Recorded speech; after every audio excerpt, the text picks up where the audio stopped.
MeMonster. Chapter 106. There's a saying that because the United States had a very large territory, you will find yourself in a rural area after driving for an hour or two from any city. Back when I was still actively running around as a hunter, I rarely had the opportunity to come to the United States because I mainly went to Africa, Europe, and Asia. However, thanks to one particular incident, I finally set my foot on the soil of the United States for the first time. That time, I came to the United States to join hunters from all over the world to stop the Great Rift that occurred in the city of Independence in Missouri. No matter how hard I think about it, I still couldn't find the best way to explain that Great Rift even until now. Simply put, it was a divine punishment sent by God towards humans to punish their evil. I still remember it clearly inside the Great Rift that seems to be the hell itself. A phenomenon that couldn't be understood by human common sense and science continued to occur. Well, long story short, humanity succeeded in fighting against it and overcoming it. However, the price humanity had to pay was a steep one. Hundreds of thousands of hunters lost their life. If you also included the civilian casualties, the number you would get was absurdly high. At that time, numerous heroes died. Many promising talents withered away before they could even bloom. The reason why I was able to survive on such a terrible battlefield was purely because I was a F-rank hunter. Back then, there was no need for a strategic hunter who could only hunt a single monster for hours. In other words, there was no room for ordinary people with rifles on the battlefield. Obviously, I was placed in the rearmost of the formation, and I was so lucky that I managed to survive. But I lost Renee Ju that day. I still haven't forgotten. As her body was sucked into the Great Rift, she stretched her hands towards me. She told me repeatedly, "It's okay now, y'all live and y'all survive." Even right before her death, she was still smiling. Have you ever been to America before? When the golden-haired man in the driver's seat of the Rotona asked me, I jilted away from that past memory. The golden-haired man's name is Michael. He was the Director General of the International Supernatural Phenomenon Association. Was this question only a simple chit-chat, or was he trying to dig some information from me? Yes, I came here 8 years ago. Rattle. The Jeep bounced off several times because of the rough terrain. If you drive an ordinary car here, you might feel nauseous because of the shaking. Was it on Independence Day? Yes. The calamitous Great Rift that occurred in the city of Independence.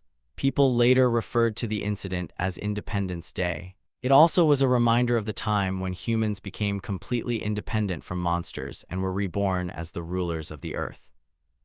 That time was such a bad time, you probably don't have any good memories about the United States. It's okay because sometimes I have a reason to come to America. I recalled Seol Jungyun's face as I watched the scenery outside the window passing by. Then Michael asked me once again, "Have you ever been to Kansas?" No, I haven't. It was a romantic and relaxing city. Well, I don't think so since. But not anymore. The state of Kansas that I saw through the window seemed to have been completely destroyed for decades. It was a desolate town. There was no sign of life in the city except for the cold-looking soldiers that I saw occasionally. The intermittent gunfire and cry of monsters sounded like a reminder that this place was still a battlefield. Apart from that, the state of Kansas was truly unique. That is the supernatural phenomenon you mentioned. That's right, till now we have been unable to determine the exact reason behind this. I could see a building floating in the air. I think I'll need to inspect it closely in order to understand it. As Michael and Yu Seatum walked out from the vehicle, several American soldiers approached them and greeted them. Michael passed them and led me to the city. After the monsters appeared, most of the city in the central and southern regions were destroyed. In particular, Kansas had become an uninhabited city. Is that so? Still, unlike China, who completely neglected their lost territory, the United States continued to send hunters in order to recover their lost territory. But their speed was quite slow. Most of the lost territory was inaccessible. They also had dungeon environments manifested into reality. On top of it, numerous monsters had laid their eggs in every corner of the land, rivers, mountains, and forests. By the way, that was a really unique phenomenon. As far as I know, manifestation simply changes the environment and doesn't affect anything else. In the distance, I could see researchers in white protective suits wandering from one place to another. They were busy researching something with both the computers installed outdoors and supercomputers set up inside the barracks. I can't blame them though, because I am also curious about the surreal things that unfold in front of me. Building debris, the foundation of a building that has been cut off, reinforced bar, broken bridge, cars, signboard, and so on, were all floating in the air. At first, we thought that gravity itself had been reversed. If that really was the case, doesn't that mean we should also be floating in the air? Yes, but there's no way to explain it otherwise. We couldn't detect any force, including magnetism and gravity here, but obviously an unknown power that we don't know is present here. That power is something that keeps those things floating in the air. It was wise of them to call a magician when facing something that couldn't be explained by science. I put my glasses on with a nervous feeling. What is? It's a device that can observe the essence of energy. With additional equipment, it could also detect the energy wavelength. Oh, what is the additional equipment? I'll show you soon. The expression of the scientists who followed Michael brightened after hearing my remark, and then I pulled an item from my inventory. It was a stethoscope. Is that it? I heard some questioning murmurs from the scientists behind me, but I decided to ignore it. I simply walked towards the building that floated a few centimeters in the air and put the stethoscope on it. With this device, it was possible to detect an essence of energy wavelengths in great detail. It was also possible to detect a complicated magic that could hardly be felt and show it in the most scientific way. On top of it, the data itself should be perfect because the interpreter is none other than the library of the White Witch. Unfortunately, it's not magic. As expected, this phenomenon couldn't be explained by magic. Magic wasn't something omnipotent that could make fire or beam of light out of nowhere. Magic was just a discipline that identifies all sorts of phenomena and recreates it mathematically using magic formula. How is it? I'm not sure. I need to examine it a little bit long. While I was talking, something passed in front of me. That something slowly raised its head and looked at me. Unless my eyes were deceiving me, those pointy ears, dark black hair, and a skin that a lot darker than night was. An elf. I took a few steps back in surprise, then I looked behind me because I felt that something was strange. Just a few moments ago, the warmth of the summer was shining at me, but now the sun has completely disappeared. I found myself in the middle of dark and sunless Kansas. Is it really Kansas? I could see a tentacle with mucus flowing down from its skin, wrapping itself around a building and lifting it up. The main body of the tentacle was an octopus, but its head was that of a fly. The creature then leisurely passed under the building. And just a few distance away, a creature with a horse head on the limbs of a rat and a cat torso shouted into the air. A sense of disparity wrapped around my whole body. This is not the Earth. No such environment existed on Earth. As I slowly looked into the air, the secret of the floating structure was revealed. Something made of sticky material was lifting and supporting the building, while the cars in the air were actually placed on a pile of garbage, and it turned out that the floating signboard was recycled as a signboard of some suspicious building. However, the problem was that all of them were not visible until now. Just what? See, Autumn, it's a phenomenon called dimensional distortion. This phenomenon happens when different dimensions collided into each other and created a distorted space. Dimensional distortion. Yes, dungeons, gates, and the great rifts that occur on Earth are a phenomenon called dimensional collision, and dimensional distortion is similar to that but different at the same time. How is it different? I'll explain it easily for you. Dimensional collision is like when frozen Coke and frozen cider collide. Frozen Coke and frozen cider only scratch each other even if they collide, they don't mix. And the dimensional distortion is when melted cola and melted cider collide. However, when melted Coke and melted cider collide, the two are completely mixed up. This is a dimension that is completely mixed with Earth. However, it is also space that's difficult for ordinary humans to detect. It means that I could only see this place purely thanks to the system. Magician Yu Siadam, are you okay? As Director Michael spoke from the back, I was brought back from my stupor and turned my head towards him. He stood there clueless, he still didn't know anything. Even at this moment, a giant centipede was passing in front of their nose, and an elf with completely rotten skin was crawling across the floor, but they knew nothing. You could say that that dimension was a world on the opposite side of the mirror. However, they are usually separated and should not be able to see or feel each other. It seems that the two distorted realities are trying to merge into one. Why is this happening?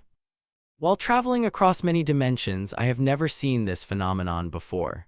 Phenomenons like dungeons, gates, Great Rift, and reality distortion were unique only to Earth. Because on Earth there's a dimensional trash bin where debris from all dimensions gathered. Dimensional trash can. Yes, Siadam, that place is the place you call Hell Gate.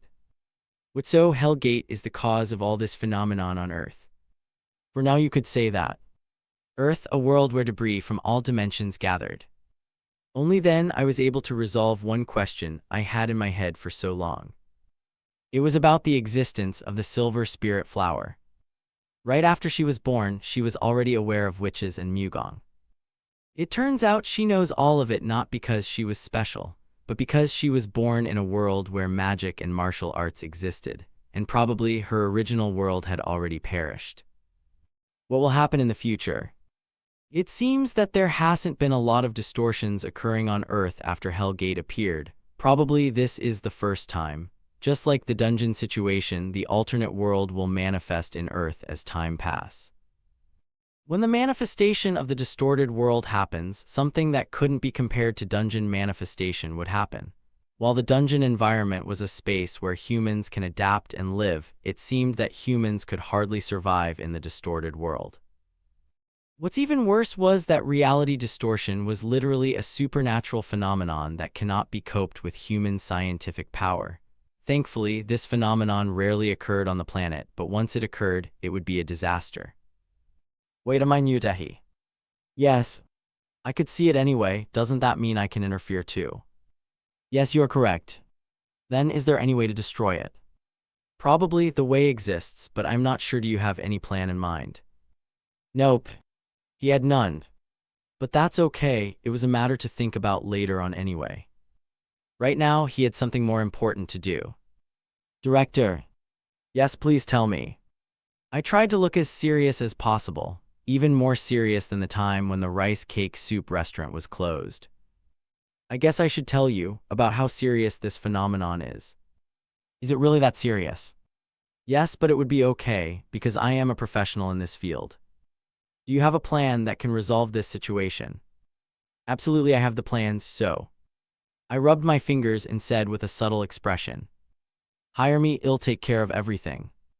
I could protect the Earth, make some money, and spread my influence to the world's largest institutions. It's not even 2 birds with 1 stone, it was 3 birds with 1 stone. Chapter 107. Helene. Since the time she debuted as a singer till she became an international superstar, she had never traveled to any country on her own will. Most of the time, she went to another country for a concert. Even when she went on a vacation, she moved as the company decided. She had never tried to do anything by herself. Her reason was simple, it was because it was annoying. It's annoying, she had no motivation and she didn't want to do anything. Who would believe that the happiest time for a world star like her was when she stayed alone in a villa deep in the forest that didn't even catch anyone's attention? Well, Helene was famous for being a passive doll who did what others told her to, so maybe someone might believe it. However, when it comes to dating, her passiveness disappeared. She had no interest in men whatsoever. Many famous stars had tried to pursue her, but she refused them every single time. Because of her behavior, rumors about her being a lesbian were popular, but because she couldn't be bothered by it, she simply said yes, that's right. At her words, the world flipped once again. Helene couldn't understand at all about how things could go upside down so easily these days. So for the first time in a very long while, she decided to do something on her own. It was a vacation. Moreover, she flew to Korea, that too, on her own volition. Hey, isn't it bothersome to come here? Nope, because it's been a long time. You look so bright too today. Thanks to you. Don't say something like that, it's creepy. Helene, who came straight to meet Taylor 9, smiled faintly at her liveliness. Then she lifted her head and looked at the scenery around the floating garden.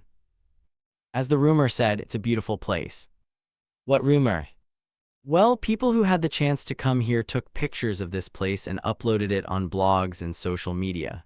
The reaction is explosive right now, don't you know? I don't. Helene smiled subtly. She looked at Taylor, who seemed to be in a good mood. Even though they finally met after a long time, Taylor's eyes were glued on her smartphone. By any chance, are you watching that team you were supporting, the 19 consecutive loss team? No, it's not. They stopped at 18 consecutive losses. They also won this time. They're playing so damn good right now.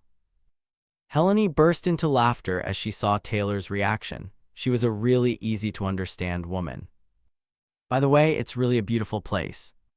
The bright Milky Way, which was hard to see on Earth, lit up the sky. Countless rays of light swirled in the air as if the starlight had settled on the ground.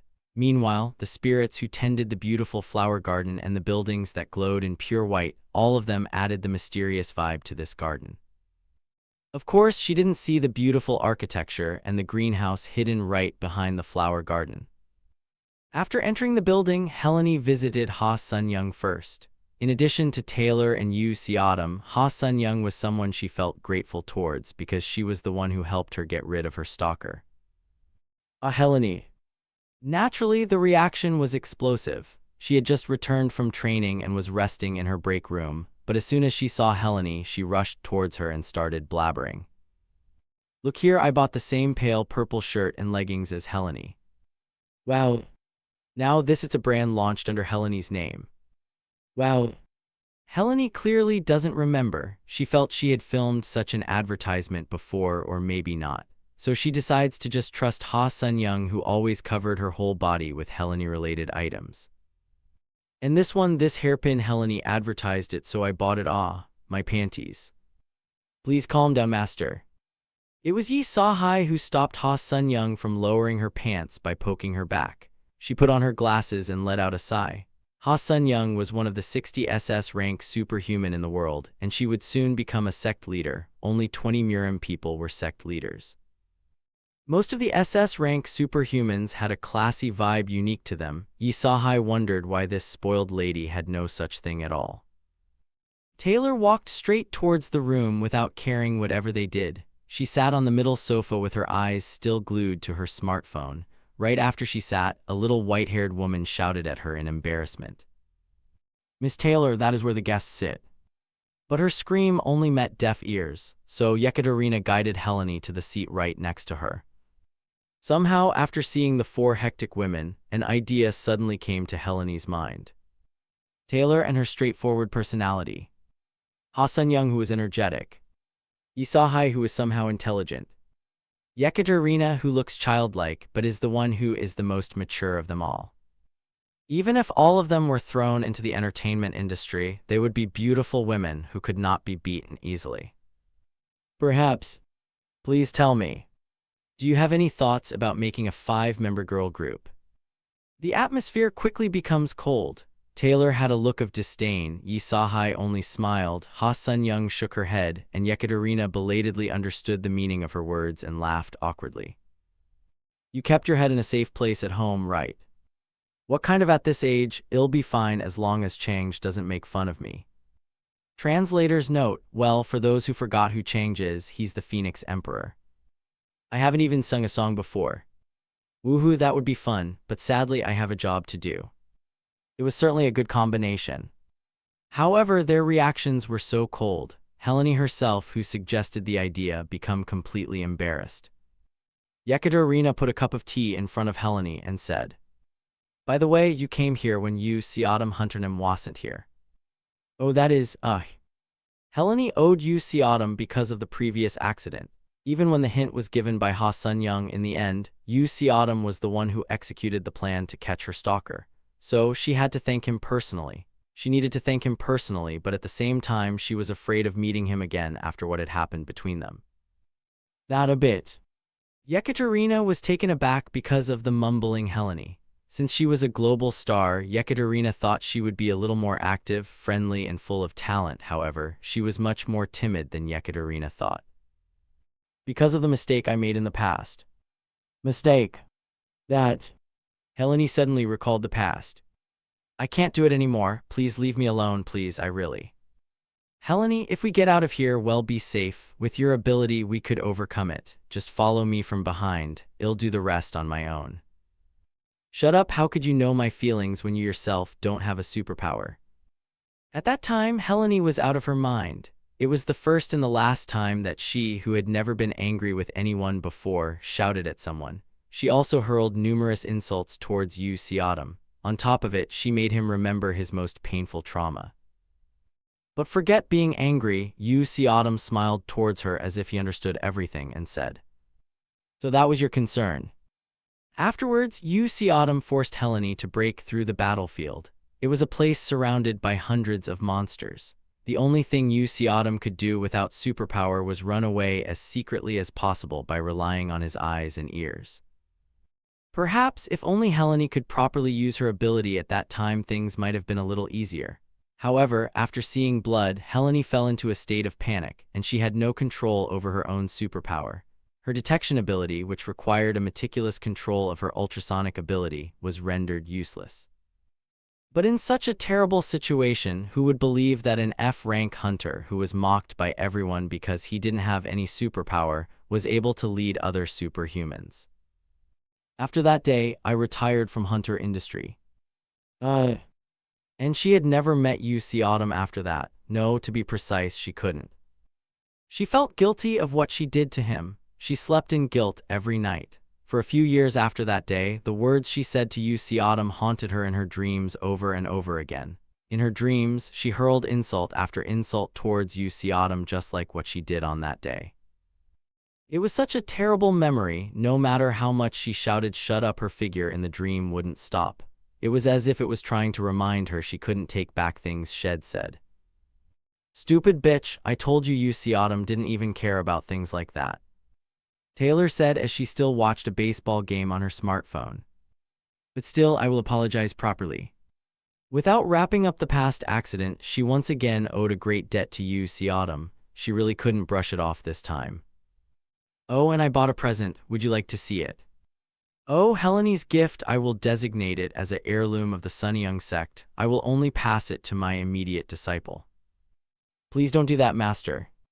Helene knew in advance that there were 4 women and 50 masters staying in the hideout of another league.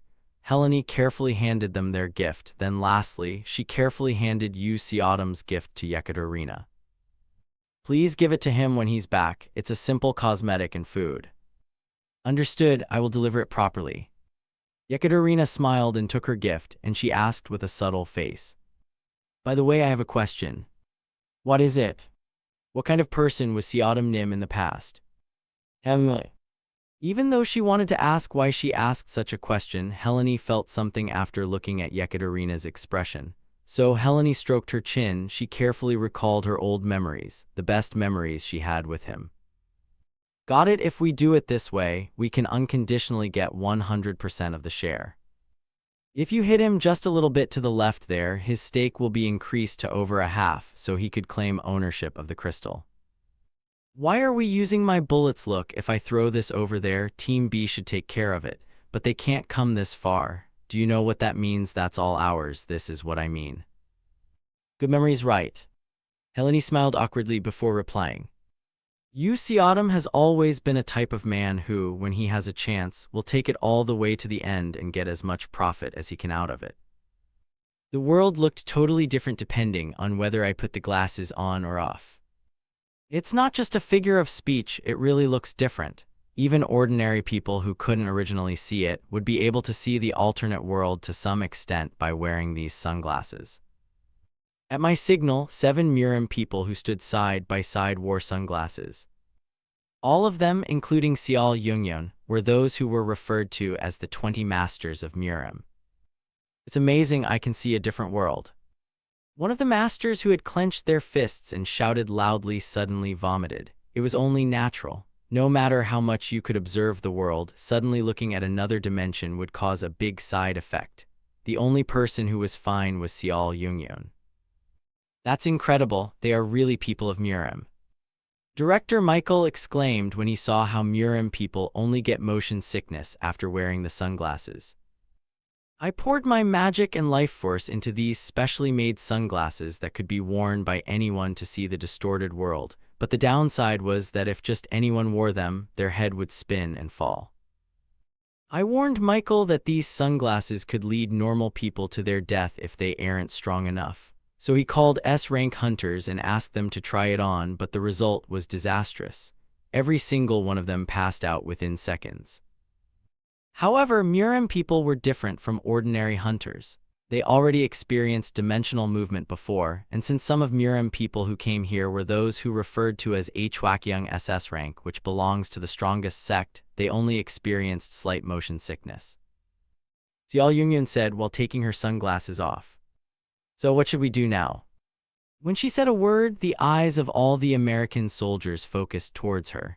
Some even approached for autographs and were dragged away by the executives, but she was quite deadly, to the point that the morale of the soldiers was disturbed.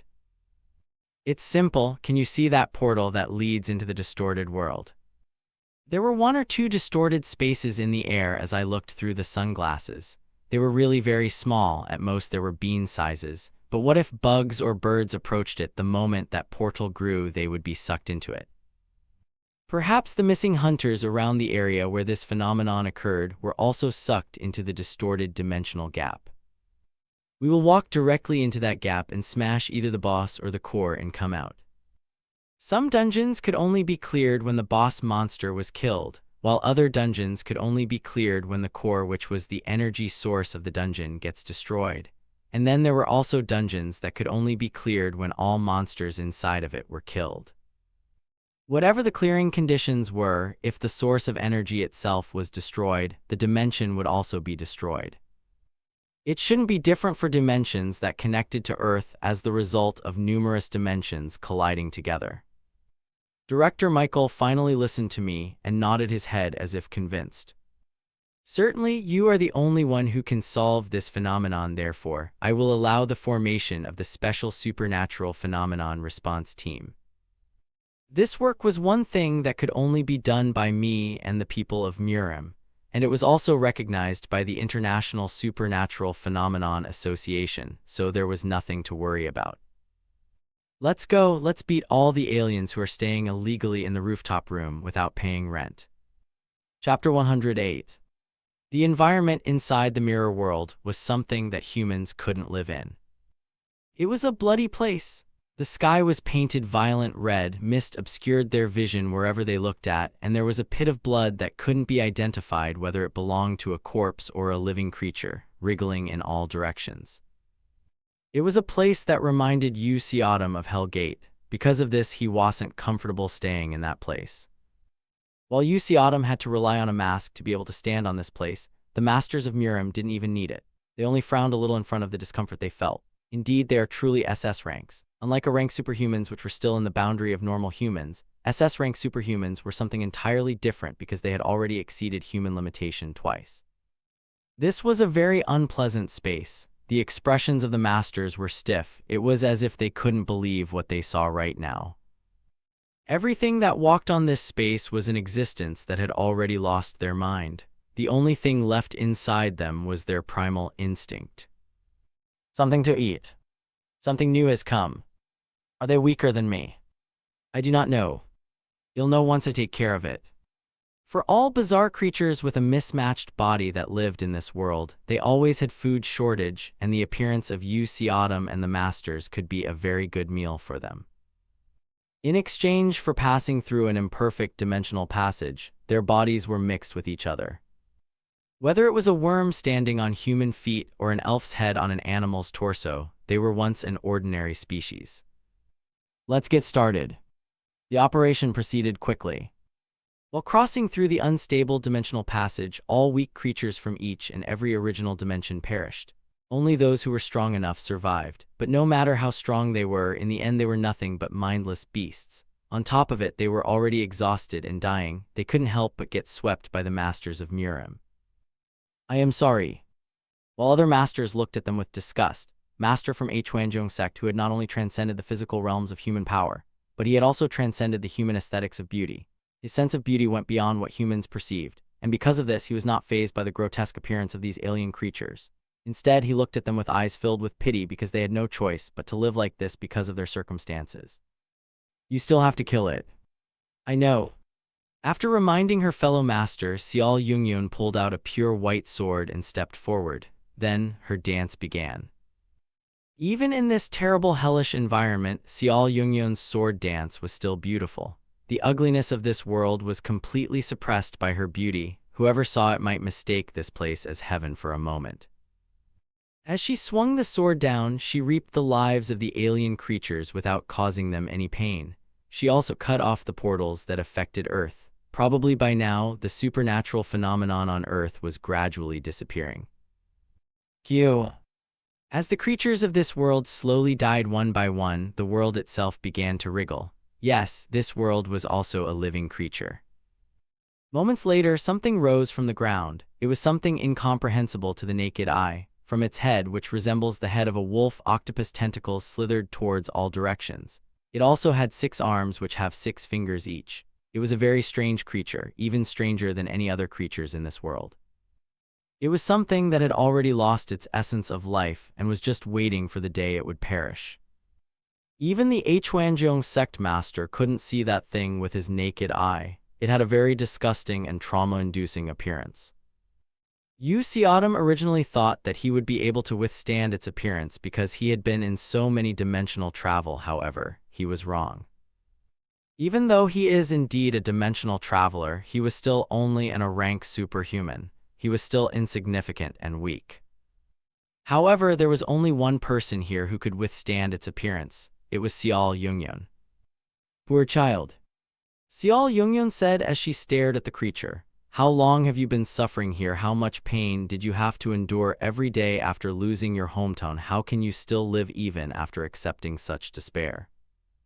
That side of Xiao Yungyun was something that Yu Xiaodong really liked. She always said, I am a person who has no skill other than swinging a sword. She couldn't embrace other people warmly, she couldn't free other people from the ban, she also didn't have the verbal skills to make other people happy. So she always tried her best when people needed her for her swordsmanship. You can stop now, I'll send you off. At the request of Yu Xiaodong, supernatural phenomenon quickly became front-page articles. And the reason he requested was because civilians need to report supernatural phenomenons that we missed so we can respond quickly. And thanks to that article, the Special Supernatural Phenomenon Response Team, which includes the Murim people, also became a hot topic. If one day something suddenly happens, like a sighting of a ghost or an unscientific phenomenon where you could hear a voice from the empty air, then immediately contact the special team. The Murim people will run to solve it.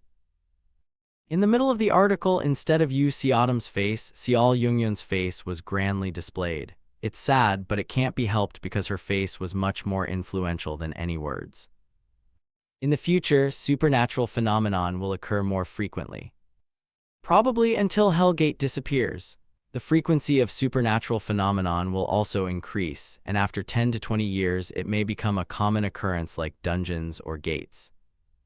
Until then, the monopoly of solving supernatural phenomena fell into the hands of another league, and New Murim League. In addition, various foreign substances obtained from the mirror world were a valuable commodity for science. It was traded at great prices, so both another league and New Murim League were able to earn a lot of money in an instant.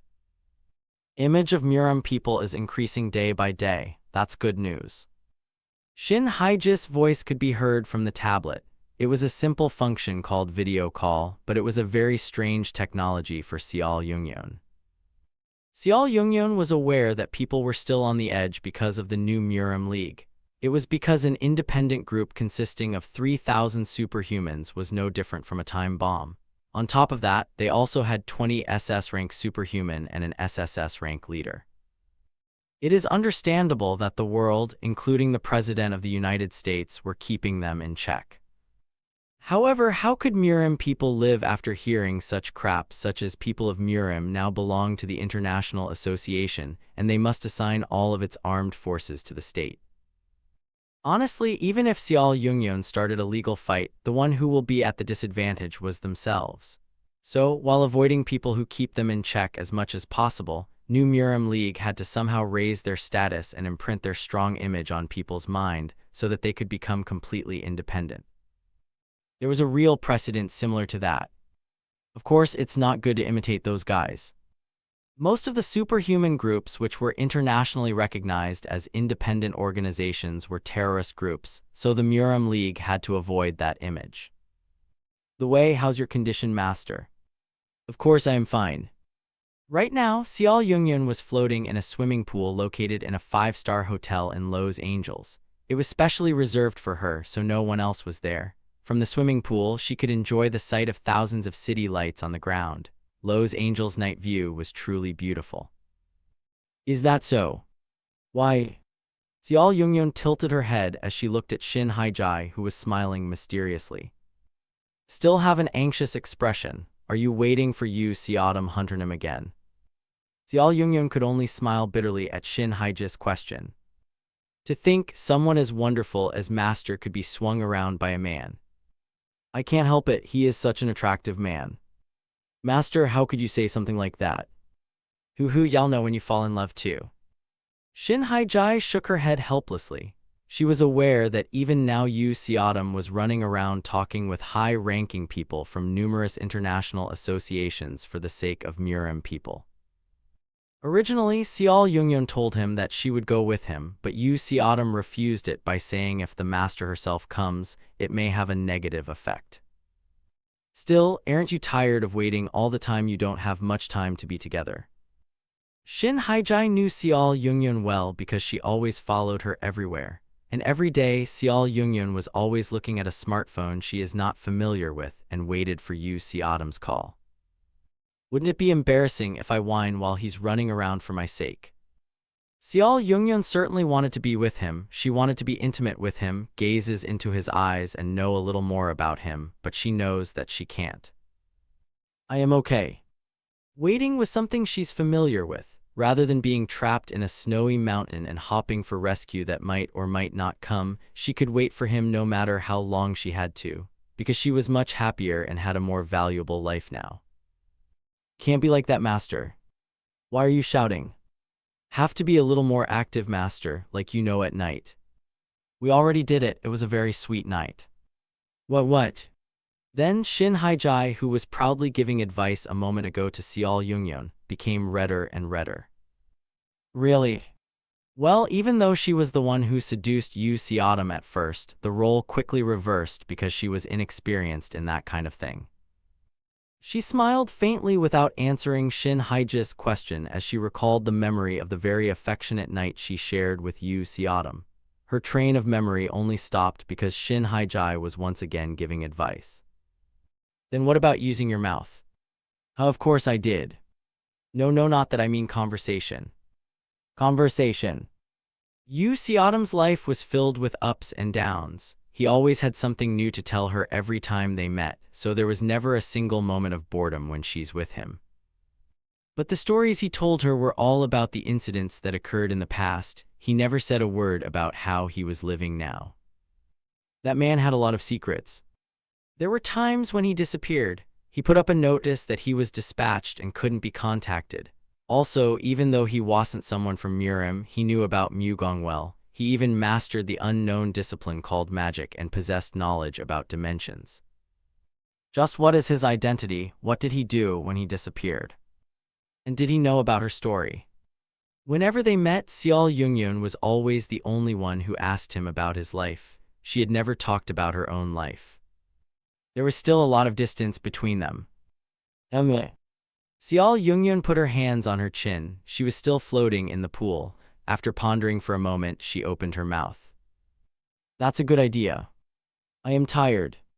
Upon returning to the hotel, I walked towards my room with staggering steps. Thanks to Director Michael, I was able to use a 5-star hotel for free. However, I didn't have any chance to properly enjoy the facility this hotel had. I was so busy explaining about supernatural phenomenon to high-ranking people that I did not have any chance to enjoy the amenities provided by the hotel. It is already 2 a.m. Will they deliver it to me if I make an order now? It's a 5-star hotel. So they will, right? I can't just have my food delivered from another restaurant at this kind of hotel. See, Autumn, can I ask you to take your next mission now? Oh yeah, there's that too. It is not on the verge of destruction, but there is one world that can be considered in crisis. Where is it? I took off my suit and socks, put it in the corner, and headed to the bed while listening to the system's message. It's the world, the romance of the black-haired saintess. However, I couldn't answer the system's words. You're very late.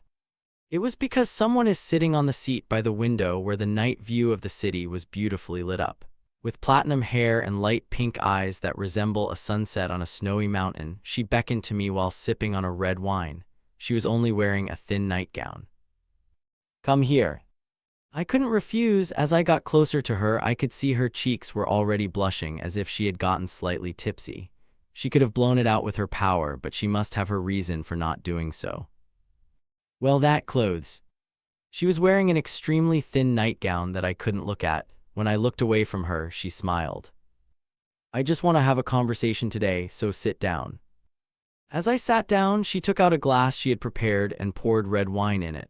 Was it something she learned from someone? Her hand gestures were quite clumsy, but she had the basic etiquette to handle wine. Somehow laughter bubbled out from my mouth when I thought of her studying by calling a sommelier for this moment.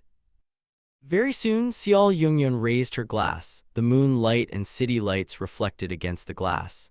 At that moment, it occurred to me that no matter how many times I saw her smile, I would not get tired of looking at it. 2 wine glasses bumped against each other. That night she and I shared many secrets. Chapter 109. Early in the morning, I woke up as the warm morning sun tickled my face. Even though I rarely felt that waking up this way was the best way to be woken up, at this moment, I found it to be quite refreshing. Anyone would agree with me if the first thing they saw right after waking up was Seol Jungyun's face. She was sleeping peacefully in my embrace. Her arms were wrapped around my neck in case I ran away. We had a long talk last night. I revealed that I was actually a dimensional traveler, and even now I was still doing it. She also told me about her tragic childhood. It was such a simple story. She told me about the time she ate bread for the first time when she was a few years old, and she was so happy about it. Or a day when she was so sad because she was starving on a cold, snowy day. However, despite sharing such trivial stories, Seol was happy. Basically, her life was full of loneliness. She even told me that she was very lonely last night, so after hearing her story, I couldn't bring myself to wake her up. I had no choice but to lie down and spend some time looking at her face. It wasn't boring. She looked different with every change in the way the sunlight hit her face. Every moment, her charm seemed to change. I could say that she had 1,000 faces. Autumn, good morning. Oh yeah, sorry, I was busy last night. Yes, it seems so. Somehow, the system's voice seemed to be slightly on the edge. Was it because I did something else instead of listening to her request? Now I feel guilty. Would you like to proceed with the quest? Is it that urgent? As time passes, the hunting success rate will decrease exponentially. It looks like a big incident has happened. According to her words, something seems to have happened in the world of the romance of the black-haired saintess. But to be honest, except for the fact that it was a world with a romantic fantasy genre, I don't know anything else. I haven't been to a world with the romance fantasy genre yet, and I hoped that there wouldn't be more of these in the future. I haven't been able to study the genre at all, so the basic difficulty itself would be quite high. Anyway, I would have to do a lot of preparation. But I slowly lowered my gaze. Seol was still asleep without any intention of waking up. I too couldn't wake her up. Just a little bit more until she wakes up. Let's take a break for a while. Let's do the briefing. Give me the summary. Romance of the black-haired saintess. Hashtag romance fantasy. Hashtag reverse harem. Hashtag innocent female lead. Hashtag clever female lead. Hashtag the strongest male lead. Hashtag obsessed emperor male lead. Hashtag magician male lead. Hashtag pope male lead. Summary. I reincarnated into the world inside the novel, The Evil Girl Who Turns Back Time, that I normally read. I become the saintess who begs for love from the male leads, gets abandoned, acts selfishly, and finally dies miserably. Oh my God, now that I can live once more, I can't die again. I will surely live a normal life without being noticed by the male leads. Bianca, your eyes are prettier today. Where are you going? Why are you keep avoiding me? I picked it up on the way, have it. Are you having a hard time? Tell me everything. But why did these guys keep obsessing over me? On my way back to the guild hideout, I sighed while receiving the plot from the system. The road ahead is bleak. To be honest, I haven't read any romance fantasy genre books till now, and I could not think of a way to hunt the protagonist after reading the summary. In order to hunt the protagonist, I absolutely need to know the probability. However, I don't even know what kind of probability would be given to a protagonist from a romance fantasy genre. If I go ahead and do some research, I will find something, right? Wouldn't it be so? It was a hard request from the start. I put enchanted bullets, enchanted explosives, and the newly obtained firearm Winchester 777 in the inventory. The accessories I obtained from the previous world were already given out to people. I gave a pair of earrings embedded with a pale pink jewel to Xiao Yungyun, a gold jeweled necklace to Taylor, and large pearl earrings to Yekaterina. I had roughly finished all the things I needed to do here. Yekaterina's spirit was also fully charged at 100%, and there was nothing in the guild that needed my permission right now. Let's go. Moving to Alter Empire, the world where the level 99 plus 165 plus 171 plus 158 plus 161 protagonist resides. 10, 9, 8. With the feeling of being sucked into somewhere, the world turned upside down. 2, 1, 0. Dimensional travel is completed. You have become the guardian knight of Princess Sahar Serenity. Kurun Quackwing. The place I arrived at was a very old mansion. Some walls had collapsed while vines enveloped the rest of the walls. It wouldn't be surprising if a ghost appeared here. There were also neglected and dusty antique portraits hung on the walls. Was it a trace of its former glory? At the end, there was a portrait of a woman with purple eyes and long silver hair who was smiling faintly. The goddess of time and season, Kater. Where is this? The floor creaked as I stepped on it. I could hear the sound of thunder and storm from outside. The rattling of the windows was eerie. What the hell? Where is the protagonist? Originally, we should have arrived near the protagonist, however, right now we can't. Why? Because the hunting success rate is so small, and coming this way could increase the success rate of the protagonist hunting. The moment I finished hearing the system's words, I could hear a sobbing voice coming from somewhere. I carefully moved towards the sound. Behind the broken door, a woman with long silver hair was looking out of the window while hugging her knees. And when thunder struck again, her figure lit up brightly. Perhaps because she heard my footsteps, she slowly turned her head and looked at me. Villain female protagonist Sahar Serenity. Hi. The phrase floating above her head was confusing me. Villain was clearly written there, but at the same time, female protagonist was also written there. Is it because this world is originally inside a novel? The protagonist inside the book was a fake protagonist in the end, and the person who transported into the book was the real protagonist. That means the woman in front of me wasn't the one I had to kill. Are you my escort knight this time? Deep dark circles were visible under her breathtakingly beautiful purple eyes, but such an appearance did not impress me, because her eyes were already losing their light. Somehow my heart felt uncomfortable when looking at her. Why didn't you answer me? Say your name. First of all, I decided to stick to the role I was given. Yes, I am your escort knight, UC Autumn. Please take care of me, princess. Haha, yes, I am looking forward to seeing how long you will last, she said with a self-mocking smile. Y'all find out that working under me is harder than you think, oh Mr. Guardian Knight. Storm was still pouring out of the window. Araceli Rian-Cal was a dimensional wanderer. She could penetrate and travel between dimensions. However, even for her, finding a specific location was still impossible. It's still impossible for her to set the destination to the place she wanted, but at least it's possible to go to the place where the person she holds dear the most was located. As soon as she realized that her professor had moved again, Araceli prepared immediately. I have enough mana, She had spent several months refraining herself from using magic as much as she could, while gathering enough mana for dimensional travel. The wind blew and her hair fluttered in all directions. The gap between time and space gradually diverged, creating a new path that was only visible to her. Eventually, Araceli reached out towards the gap and twisted it, and a door was created. It may be more correct to describe it as a torn newspaper, a part of a broken mug, or a broken cookie rather than a door. It was that incomplete. By the way, how much risk one had to take to travel using an incomplete path. The world distorted, even the space and time were collapsing. Everything that Araceli had was destroyed, except for one thing. It was the professor's silver bullet. It was like running on a bridge made of dozens of stars, but the important thing was that the stars weren't as kind as humans thought. Every time Araceli took a step in all of those spaces, an unbearable pain penetrated through the soles of her feet. Her skin was also torn apart. But that's not the only thing that bothers her. The fragment of time. The fragment of time stretched its influence towards her. Like gravity that pulls everything, it kept trying to take Araceli's time away.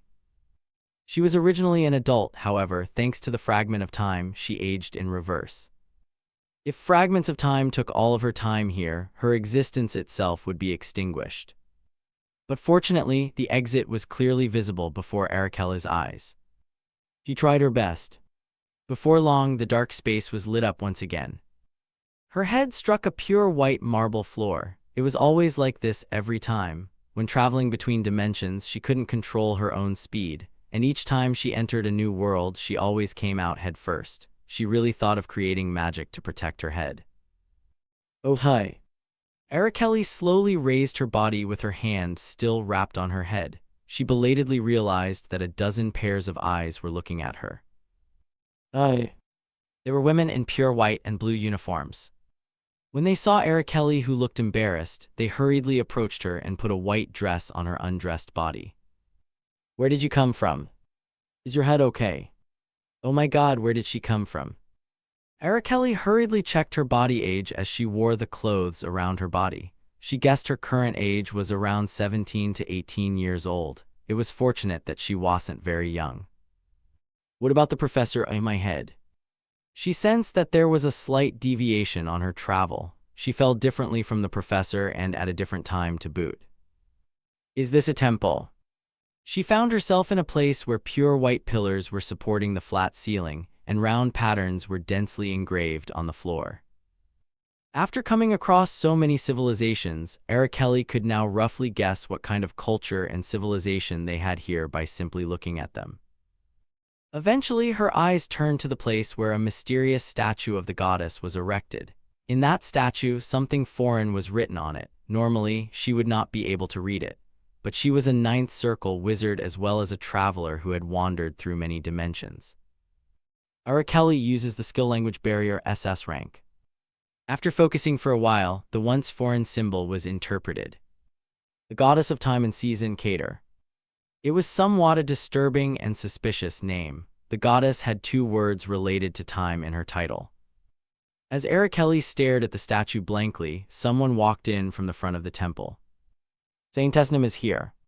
In front of 10 attendants, Araceli could see a very beautiful woman. She had a black hair and black eyes. She walked towards her way with a pure smile. Then the priestess near Araceli began to murmur. Chat nosy. She became a saintess just because she was lucky. She will probably tell us to throw this little girl out as well. However, when the older priests glanced at the younger priests, their murmurs also faded. Saintess Nim, I am sorry, but suddenly this child appeared. I will take her out right away. Rather than being seen by a saintess with a dirty personality, it would be better to throw her right away. But something strange happened. Was the saintess suddenly showing a benevolent smile? No, it's okay. If it's a child who came to the temple, you can accept them. Is that so? Absolutely, she looks like a child who has nowhere to go. Can I take a look? Oh, yes. Then suddenly, Araceli realized that something was wrong with this situation. Oh my God, her personality has changed. She suddenly became nice. She became a really different person. The image of the Saintess was completely flipped even when she didn't do anything at the absurd sight that unfolded before her. Araceli was struck dumb. Regardless of her own emotions, the Saintess still came towards her and slowly looked at her face. Was there a child like this in the original? Well, it doesn't matter. Then she smiled and stretched out her hand. Good to see you, my name is Bianca. At that moment, Araceli frowned as she felt an unpleasant sensation creeping into her head. The protagonist, Bianca, uses passive skill charm Monopoly SSS rank. What is this? It was an unpleasant and unknown sensation. It was as if the sensation was trying to manipulate Araceli's mind to like her. Araceli resisted the charm Monopoly SSS rank skill with Eyes of the Sage SSS rank skill. However, it had no effect on the Archmage. When Bianca frowned as she felt something was strange, Araceli grabs Bianca's outstretched hand and moved it up and down as hard as she could. I am Araceli, please take good care of me. Chapter 110. Princess Sahar Serenity was not exactly a princess, but a duchess. However, she was currently being exiled from the succession rights and could be stripped from her peerage. 2 days since UC Autumn arrived in this world, he had been freely walking around the residence of Duchess Serenity. The mansion, which only consisted of few guards, attendants, and maids, was very desolate and was pretty much close to being abandoned. Maybe it was natural, because everyone who worked in the mansion were under the orders of the emperor to monitor the princess who lost all of her power. That's right, Princess Sahar Serenity was hated by the emperor. Even though I still love you, your majesty the emperor. Sahar laughed wryly, the pale moonlight reflected in her purple eyes. She placed her nose closer to the glass to enjoy the scent of red wine swirling inside it. Bornija wine glasses have a narrow cheek, so it's easy to smell the scent of the wine. Sometimes I get drunk by simply inhaling the scent. Princess Sahar slowly turned her head towards one corner behind her. There, she saw UC Autumn standing still in a neat uniform. She looked at him with eyes filled with pity. I am sorry for you too. Why is that? You were also sent here by His Majesty to watch over me. The fact that such a young knight like you was assigned to the Duchess Serenity actually means that your future is blocked. Well, it could be very enjoyable to watch a disgraced princess ending her own life. What she said would have been right if UC Autumn was like others who blabbered their mouth and swore at the Duchess Serenity. I think you have a misunderstanding, Your Highness. What kind of misunderstanding? I didn't come here because of His Majesty the Emperor's order. I come here by my own will because I want to protect you, Your Highness. Princess Sahar stared into UC Autumn's eyes and burst into laughter. That's such funny bullshit. If I was still the same old me, your neck would have been gone. I am curious about the old princess. Could you please tell me your story, Your Highness? Princess Sahar was not the protagonist. Her rival Bianca was the protagonist. UC Autumn thought that a lot must have happened before he came here. He had to know what the hell had happened and how she became like this. Okay, I am tired of talking to the wall anyway. I will tell you my story. With her purple eyes twinkling, Princess Sahar started. Around 1 year ago, I turned back the time. Saintesnem, you look so beautiful today. Really, I think so too. Looking at myself in the mirror, I couldn't get tired of it. The woman in the mirror was me and not me at the same time. The truth is, I remember my previous life. I even remember the moment when I got hit by the truck while I was reading my favorite web novel, The Evil Woman Who Turned Back Time. It was a terrible experience I don't want to go through ever again. Anyway, that's how I died and reincarnated to a pretty woman in the mirror, Bianca. Unfortunately, I am not the protagonist of this world. This world was a world inside the novel Evil Woman Who Turns Back Time that I was holding right before my death. Yes, the protagonist of this world was Sahar Serenity. She was killed because of Saintess Bianca's evil trick on her first life. She also lost her loved ones and her powers. But then, the goddess of time and season mistook Princess Sahar as someone else and reincarnated her to the past. After many twists and turns, Princess Sahar succeeds in killing Saintess Bianca and reclaims her love, wealth, and honor using her knowledge of the future. It must have been a cool cider if I was not reincarnated as Saintess Bianca. Saintess, are you okay? Yes, I am okay. Oops, I was squeezing my hair without even knowing. As the fine hair was scattered, the priestesses hurriedly combed it. The name of the priestess on my left was Yayan, the one in my right was Koyan. Both of them were the closest priestess to Saint Bianca. Both also had a pitiful and dark future awaiting them. Both of them could not violate Bianca's order, and after committing numerous evil deeds, they would eventually be caught by Princess Sahar, their limbs would be amputated, and they would be thrown out to the streets. The same future is also waiting for me. Probably even if I stay still like this, I would somehow get caught by Princess Sahar and sentenced because of numerous abuse and blasphemy I committed, and eventually I would die within a year. The moment I sighed heavily, I heard the sound of glass shattering right behind me. I turned my head in shock and saw one of the priestesses trembling. Ah, that's the refreshing yogurt fruit parfait, right? After mixing lemon and banana and spreading the strawberry under the ice cream, the fascinating taste of the strawberry was the only happiness I could feel here.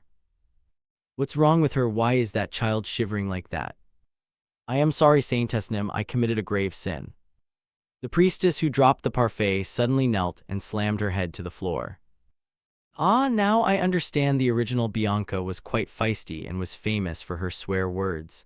The parfait was definitely a waste, but I am not the original Bianca, so. It's okay. Did you say your name is Silbines? Yes, that's right. We can just make another parfait. Don't be too scared like that. I'll clean it up here, so go back. Next time you can make a more delicious parfait for me. Oh, thank you so much, Saintess Nim. As she cried, she got up from the floor and went back while being supported by other priestesses. By the way, I turned my head because I felt a stinging gaze behind my head. I could see Yayan and Koyan were looking at me as if they were looking at a new washing machine with curating quality assurance.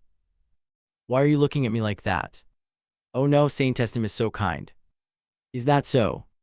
Well, it would be nice if I made an ally too. Thinking so, I looked at the mirror again, and a woman who stood out even more than me came into my sight. How did she say her name was? Kelly. I remembered black hair being so rare here. Since I've never heard of such a name in the original novel, she's probably an extra that was described as a lovable priestess. Anyway, what to do in the future? Perhaps even now, Princess Sahar was busy laying a foundation based on her future knowledge in order to get her revenge to the Saintess. How can I die like that, even after reincarnating? I can't let that happen. Wouldn't it be better to run away to the countryside? I have a divine power anyway, so even if I worked as a masseuse or therapist in moderation, I would have a great income. Good. Now that I know what to do, I had to do it right away. At that time, I heard a knocking sound from the door. From the outside, a warm voice with a low-pitched tone rang. Bianca, are you inside? Oh no, my heart will melt just by hearing that voice. No, that's not it. The owner of that voice was the male lead, the Pope Cain. Oh my God, there's nothing good about being connected with the male lead. But that doesn't mean I could turn him away, so I had no choice but to let him in. When he entered his room, his blue hair and gray eyes mesmerized me. It was as if the lights from all over the world were focused solely on him. On top of that, he's a nice person too. What did he eat to grow up to be so beautiful? Bianca, what's wrong? No, it's nothing. Is that so? Thank God, that's a relief. I heard that you've been looking for fruit parfait lately. I am too ashamed. I want to hide. No, let's just hide. I read it in a book. It seems like women eats a lot of sweet food when they are stressed out, so I was a little worried. Unbelievable. Does a man like you really need to be sweet too? I've become more ashamed of myself because I think badly of you. No, I just eat it a lot these days because it's delicious. I am glad. He smiled refreshingly as if he was really fortunate, but at the same time his slender eye line was bent and my heart broke at the same time. Bianca, I am going to visit the pilgrimage site of the Republic of Maliden. Would you like to go with me? Of course. Oops, I answered without knowing. It shouldn't be like this. Think about it, wasn't the incident happened around this time? The Republic of Maliden. Ah. I remembered it, the assassination of well-known people in the Republic of Maliden. At the time, quite a few people were killed and injured, and even the male lead, Pope Cain, was seriously injured. However, thanks to Princess Sahar's interference, who knew all of this incident in advance, the event was avoided and Pope Cain fell in love with her. I was thinking quietly while looking at Pope Cain calmly. Kanim, I have something to say. A year ago on that day, it was the start. Princess Sahar told Autumn her story quietly. It was like she was narrating someone else's story in a ridiculous way. That was why Autumn felt like his chest was crushed after hearing her story. I knew in advance what was going to happen that day, so in order to save Pope Cain, I wielded a sword and tried to kill all the assassins on the scene. However, the moment Princess Sahar confronted the assassins, Saintess Bianca suddenly appeared and shouted, "Princess Sahar, what are you doing? Why did you do this?" "No, I'm trying to stop them." Princess Sahar tried to explain the situation, but to no avail. Even Pope Cain, who appeared right after Saintess Bianca, was also looking at her with an incredulous expression. Princess Sahar's serenity. The ever-so-sweet Pope Cain was looking at her with a cold expression she had never seen before. Then he said, as if he was sincerely disappointed, "As the child of goddess of seasons and time, aren't you embarrassed about what you do?" "I want to stop this case." "Can I ask, how will you stop it? How did you even know in advance?" "I wouldn't have known if Bianca hadn't reminded me of something strange." "What is the reason you were able to find out more about this case faster than me, the Pope?" Of course, she couldn't answer. She couldn't tell them that she was a regressor and she knew the future in advance. In the first place, would they believe it if she told them? That day, I was deprived of all my abilities and status as child of God. It was funny, I tried to correct the future for the sake of God and Pope Cain, but everything went wrong from the very start. Also, Princess Sahar said they were very lucky that there were no victims thanks to the unknown female wizard who appeared on the scene and used her magic to eradicate the enemy. Wait, a female wizard? Autumn thought. But Princess Sahar's miserable biography continued. She has done her best to change the future, to save everyone, to get her own things back with minimal losses. She ran wild and moved her feet fast. However, it was to no avail. Saintess Bianca incited the emperor by saying, "Something is strange. Princess Sahar was always the cause of the incident."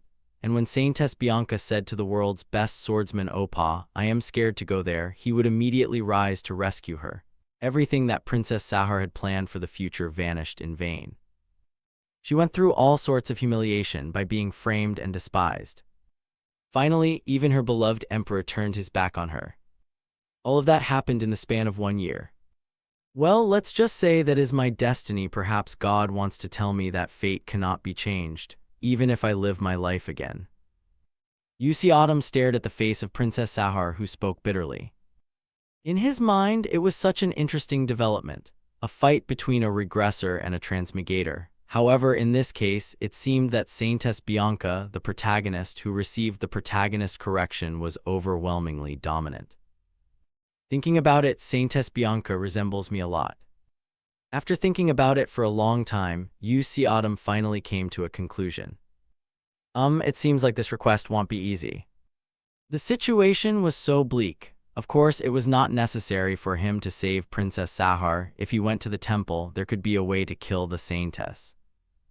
The Saintess level is 99. Most of her ability was focused on defense and healing, so her actual combat power is no different than normal people. In other words, if Autumn decided to fight her, he would win. But would it be okay? Autumn still doesn't know what Saintess Bianca's probability would do if he killed her. She might be reincarnated as soon as she was killed, looking at the fact that she was the only Saintess of the goddess of time and season, Cater. I really hit a dead end. After thinking about it for a long time, Autumn decided to give up for now and think about the unknown female wizard that was bothering him. From what Autumn could infer from Princess Sahar's story, the wizard always appeared like a wind whenever an accident occurs, and she would quickly disappear after reducing the number of victims as much as possible. There were also a lot of people looking for her in the empire.